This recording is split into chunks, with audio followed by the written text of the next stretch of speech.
What did you guys think of the Flash this week?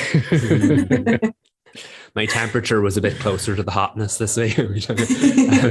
In general, much better episode than last Mhm. week. I think we can agree on that. And I'm really surprised because of the reasons. We've talked about how I'm not a fan of the newer characters because of the way they're portrayed. But this week's one was about the fire meta that framed the hotness.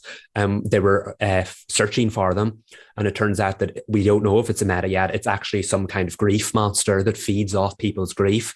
And the more it feeds off, the bigger the fire gets. And it's like black fire, supernatural fire. So like Killer Frost can't put it out with her ice powers. The Flash running around it can't put it out either because it won't die in a vacuum. So it's really interesting that Chester was chosen as the heart of that episode because it finally gave him a serious story. He was grieving the loss of his father who died years ago, and he never really got over that. So they focused on his emotional grief, and the monster was feeding off him.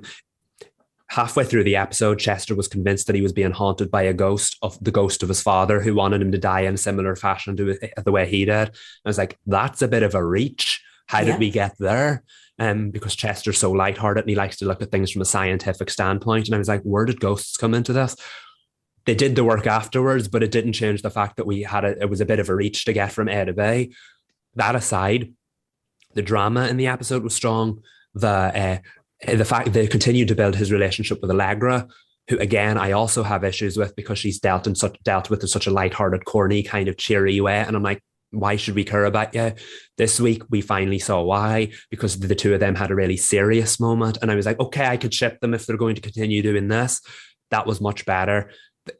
It's a bit of a weird episode. It's not like everything we've seen so far in modern day Flash. It's not perfect, but overall the drama was strong, the character moments were strong, the performances were excellent, and I have to say I really felt the stakes. They kind of went bottled, like for a bottle episode kind of thing, where they were all trapped in Star Labs with the fire monster or the grief monster. I don't know what we're calling it, but either way, they couldn't beat it. The stakes kept getting higher as it went on, and it was up to Chester to have his emotional realization of that's not my father, go to hell, in order to defeat the monster, and it worked in the end.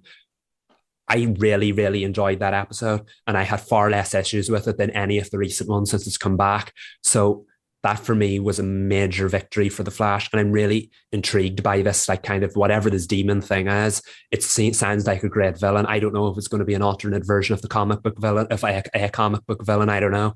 But either way, I'm completely invested in the story. And considering we're off the back of 3 filler episodes, it's quite impressive they managed to do that so quickly. So yes, all in all for me, that was a victory. And I know that means there's no giggles this week, but in general, there's plenty of smiles. So that for me was a solid episode. This grief monster sounds like something from Buffy. It does. It really does.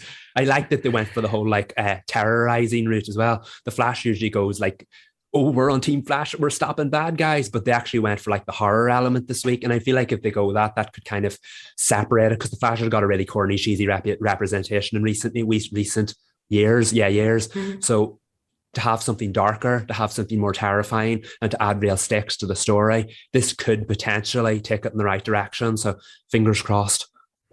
You and I, Michael, are like, we're there for it. It was a good episode compared to the other, the ones that came previously, with exception to the mid-season premiere, because I think that is the best one that they've done so far. However, I will say I enjoyed this one much more than I did The Fire Next Time and Lockdown. It does seem like the further we're getting into this part of the season, the more sure of the story that they're telling. You can tell that we're starting to lay the groundwork for the overall story of season 8. And you, like when we opened with Iris as a finally time sickness stuff, Dion shows up. He tells her she has mutations, which is like, and then just pops away to say he's going to go talk to his Speed Force siblings, as if like don't worry, Mama, I'm gonna check it out, it'll be fine. And like she's like, well, what am I supposed to do? Well, I'll wait, since I can't tell Barry. But anyway, I did like that Sue Dearborn came back. And that we got to go with Iris to Coast City, and actually get to go to Coast City, because that was a fear some fans had. It was like, okay, you're telling us that Iris is going to Coast City, but we're spending like 10 minutes on it. And then we're not even really going to see her do that. But we actually got to see investigative reporter Iris. And I was very happy about that. And I was happy that she also got to have a conversation with Sue about her fears. Because one of the things that they tend to do with Iris is that she's a bottler. Like, she does not talk about the things that she is going through, her emotions, until she absolutely has to. And Sue kept pushing and pushing and pushing until finally Iris opened up about feeling like, because she's losing time feels limited.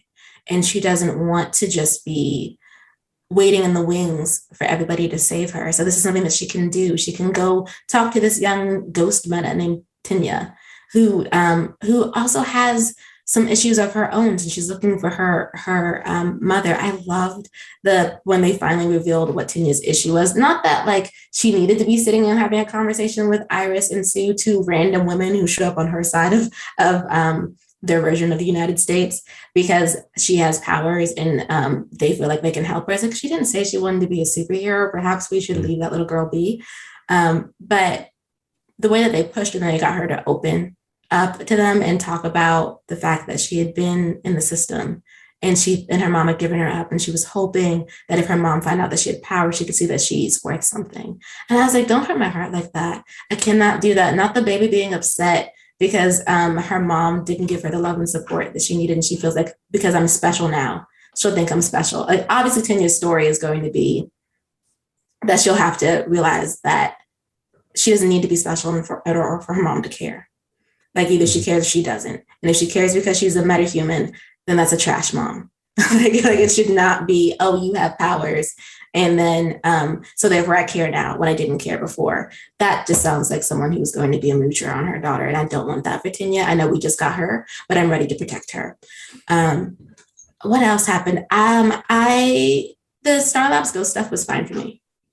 The ghost part wasn't the best for me. It was Brandon McKnight's acting as Chester, and the emotional arc of the episode surrounding him. We had just come off an episode with Barry being emotional about his father and his father's birthday, and I felt like they did it better this episode with Chester. Perhaps it's because there was just more room for them to talk about it rather than getting lost in the villain of the week. I did like his scenes with Allegra, and it got me not endeared to them, but I started to understand their relationship more, how much they lean on one another. I felt like Danielle Panabaker was giving busy work this episode. She was kind of just there as Frost, which, happens. But yeah, she was just there to give a quip, to say something sarcastic, and then go, ooh, with her powers, and realize that it doesn't work. I love that you called it busy work. Like, here's your worksheet, sit down and do it.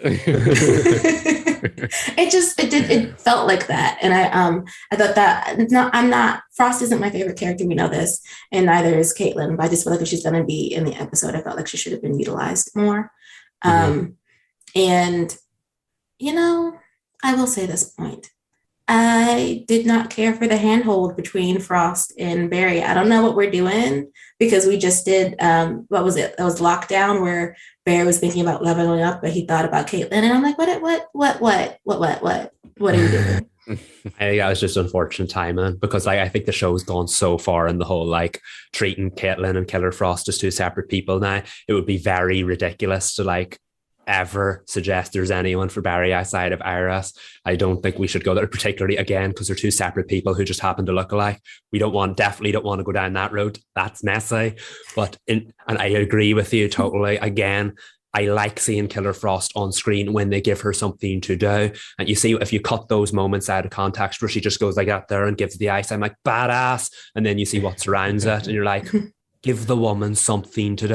The last 3 or 4 episodes, she's kind of been standing thinking, where do I go? What do I do? How am I going to get out of this? Whoosh, oh, that didn't work. Yikes. How do we get out of that? There's more to that character than what they're giving. So give it.